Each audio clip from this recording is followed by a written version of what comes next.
Hello, my name is Kirk Daniel, and I'd like to talk to everybody about boys camps of Kentucky. We have a website called Victims of Kentucky Boys Camps, and several of the people that might be seeing this, they've already talked with me. We've had meetings. I've traveled to see everybody in different states, and a lot of people are involved in the group activity already. A lot of you may have never really heard anything about this. I'm sure everybody's quite aware of child abuse that's going on in just about every state there is in our country, and it's become an epidemic. Myself, I was in a boys' camp. It was called Woodsbend Boys Camp. It was in Kentucky, and I was there for 9.5 months back in 1979 and 1980.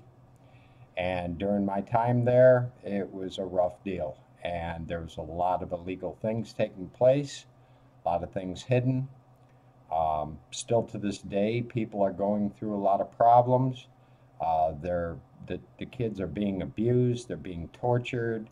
There's a lot of things that are going on that nobody is aware of. Now, I wrote on our site at one time a introduction to what this is all about. And instead of me trying to remember it, talking to you now, I've already had it wrote down, and I'd like to go ahead and read that at this time. And then from there, I just want to talk to you like as just normal. This is our basic activity and what we are trying to achieve so that everybody understands what this is about. This is about child abuse, torture, sadistic staff, torture techniques, excruciating pain, corruption, deceit, brainwashing, cover-ups, and mental and physical anguish.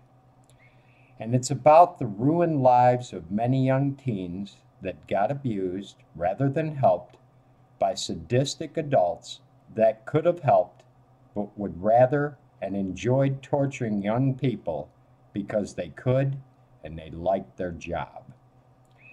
I was there, and I witnessed so much pain and the pure torture that no human being should ever have to deal with. When you're pushed beyond what you can physically or mentally endure, yet they do not stop. They continue. You feel as if you're in a horrible nightmare, and any moment you'll wake up. But it's not a bad dream. It's reality. There is no way to stop them, and the worst part was, there was no one to yell to for help. They are all against you, and you begin to wonder if you'll even live through it. It's kind of like an obsessed tooth that causes you such tremendous pain that without some kind of pain reliever, you couldn't handle it. And this was the way that hundreds, if not thousands, of kids were treated in these Kentucky boys' camps. And I say it is time to hold these adults and the state responsible for all they have done. Now, our site is to bring awareness to all the happenings in the camp, and it's been hidden for years. I mean, I was there back in 1979 and 1980. I've talked to many people that were there back in the 1960s and all the way up to date. So nothing has really changed other than the fact that there's cameras rolling, there's video, and they're having to be a little bit more careful about what's taking place. Cover-ups, secrecy, lies, and corruption. And as I said, there's been hundreds, if not thousands, that have been abused through the years. Basically, that tells you what I'm trying to bring about awareness to. Now, I know that a lot of people that will be looking at this saying, well, what the heck could I possibly be talking about? And I realize if I do too long of a video, for one, I'm going to bore people, and you're not going to want to sit through it. You probably wouldn't have the time. But if I do it in segments, if you are an interested party, then you'll probably want to stay tuned. Now, I have another group member named Price. He's already done a few of these videos, and he's told me, you know, you really need to get on camera. You need to show people who you are. Um, and my main thing is, I got started on this approximately just a year and a month ago. And how it all started is after all these years of thinking about what I went through in that camp. I mean, a day might pass that I don't think about it, but the majority of the time it's always on my mind, the treatment that I received. And I know I'm not the only one. There couldn't be just a couple of people because I was in a group of approximately 10 guys, and every one of those guys went through the same thing that I did. And the people that went in before me and after me were doing the same. The rules and regulations were corrupt. And so I'm going to want to tell the whole story, but I wanted everybody to know the basis of what it's all about. Back in the day, I believe there were about 15 camps in the state of Kentucky, and I know nowadays there's even more. Um, and as we read through all the newspaper articles of people that went to report on the abuses, you just keep hearing more and more. And it's not something that just happened back in the day and then they straightened up, and we wish that was the case. But it continues to go on. And throughout all these years, I always thought, since the day I got out, I thought, you know, I was hurt to the point where my back screwed up for life. My knees, the skin was taken down to the bone. And you don't forget those things. You don't forget when somebody literally tortures you. And as I go through this, you realize, you know, there's a difference between somebody punching you, you feel a little pain here and there, or they break a bone, and then continuously, every single day, putting up with this. And it's a big difference. So I'm going to want anybody that's interested in this to pay attention to what goes on in each segment. And if you are a former uh, camp member where you did time in any of these camps, especially in Kentucky, because that's what we're basing it at this point. Like I said, I realize every state has their problems, but we have to kind of group together in one area where we have a chance to really do something. Now, all these years I've been thinking about doing something about this, and I am not a technological person. I'm a mechanical guy all the way through. And all these years, I I didn't even start getting on a computer until 2007. I was hooked to a wall on a telephone until that year.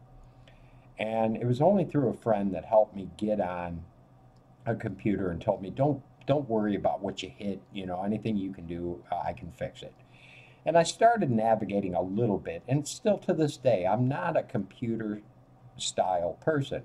And I realized in order to get in touch with everybody, I needed to be able to get online.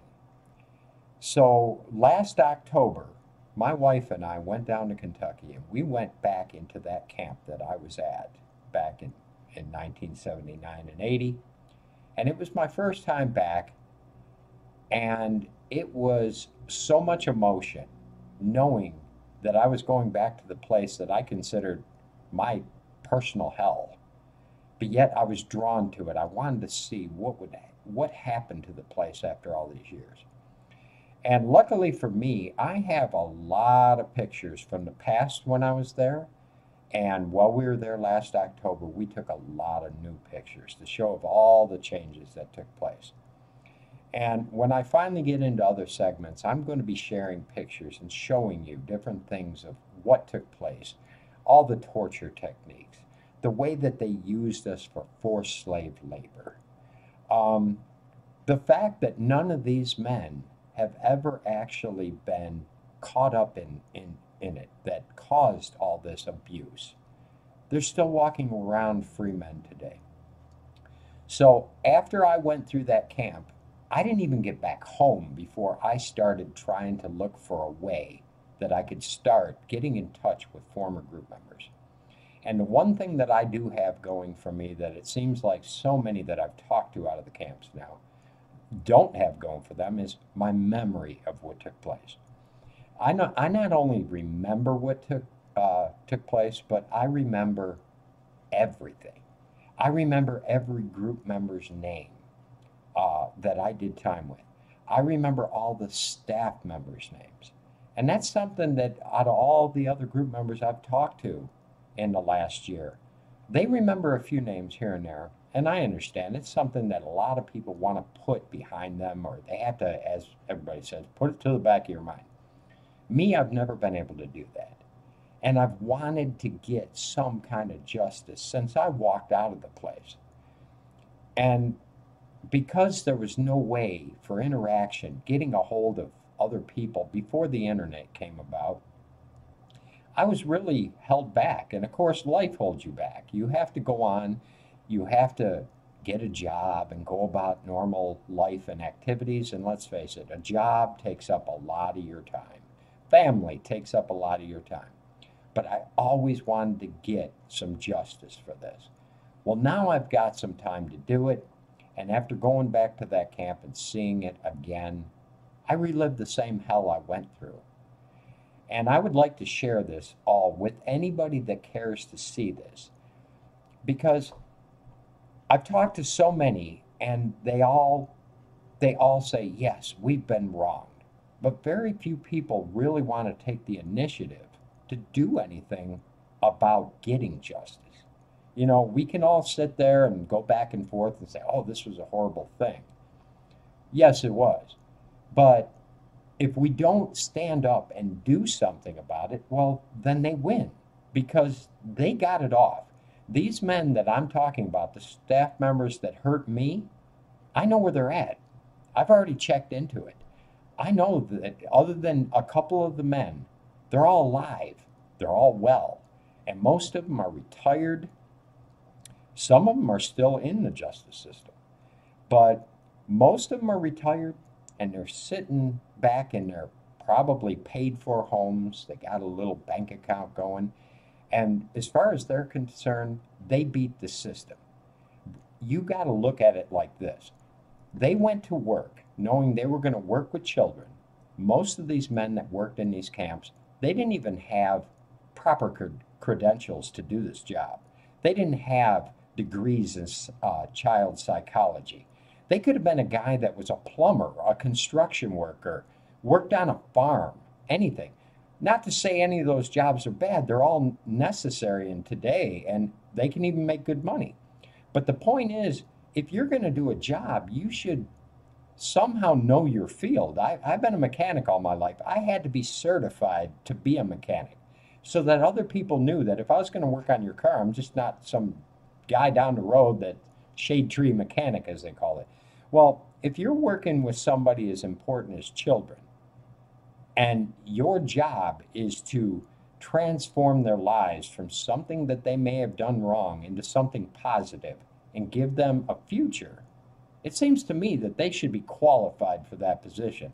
Not just somebody because they lost their job somewhere else and now this is a job opening, we're going to grab this up. But the fact that they came in there and they literally enjoyed hurting children, that is something I cannot live with. I can't go on just acting like, oh, well, I guess we're just going to have to deal with this because I'm going to have to put a little effort forth to get something done about this. I will tell you that I already have quite a bit of information that can literally put these men behind bars.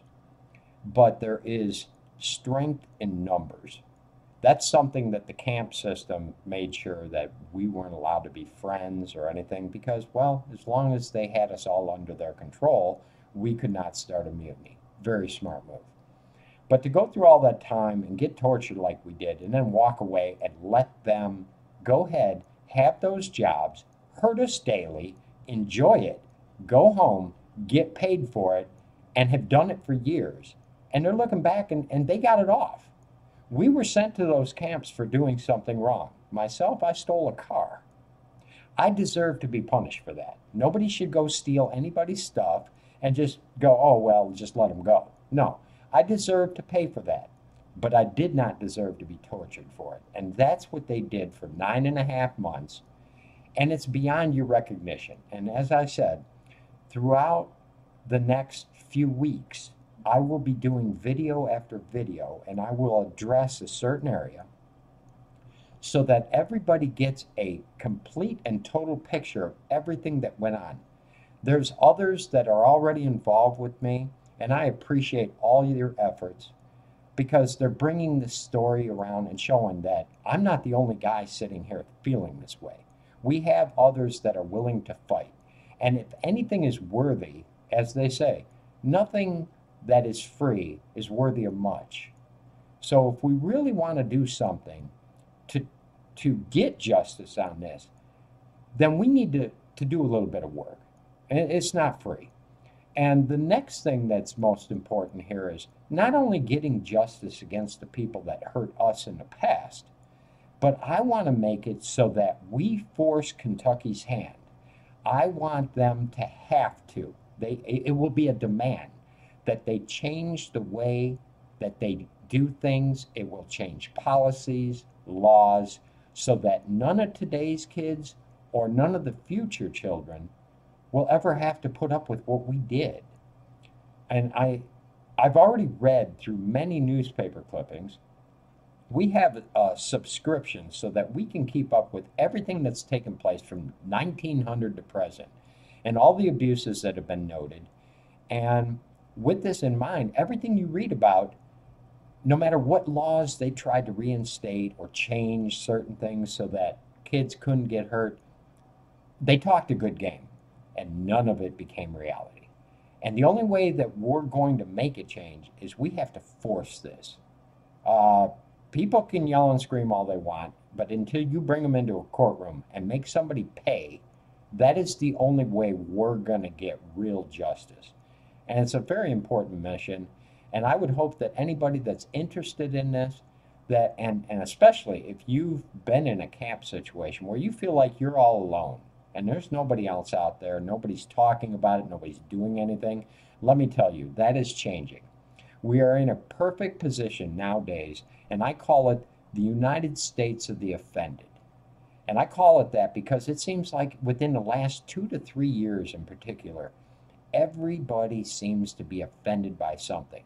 And now everybody's got cameras rolling, everybody's got their phone out, and everybody's taking pictures. And it seems like if you are a criminal out there, you are not in a good light because people are watching you, they're turning you in.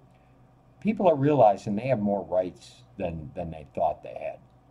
And so with that being said, I just want anybody that feels that they've been wronged, or if you know somebody that's been to a camp and has been wronged, and they kind of feel alone or like, what's the use? There is no way we're going to get justice. I'm telling you, the time is now. And over the next couple of weeks, maybe even longer, I'm going to be explaining every aspect of how the camps were run. And I have many members that have been to different camps, so we can all get a different perspective on it. But you'll see that no matter what camp we were at, even certain things might change, but for the most part, everything is almost like a carbon copy because everybody got abused. Most of it was done through the labor that they caused us to do, whether it was sawing wood, push-up position, carrying 5-gallon buckets of water around, being put in scrubbing position, just anything that would really hurt an individual they used. So I hope that you'll tune in for the next segment.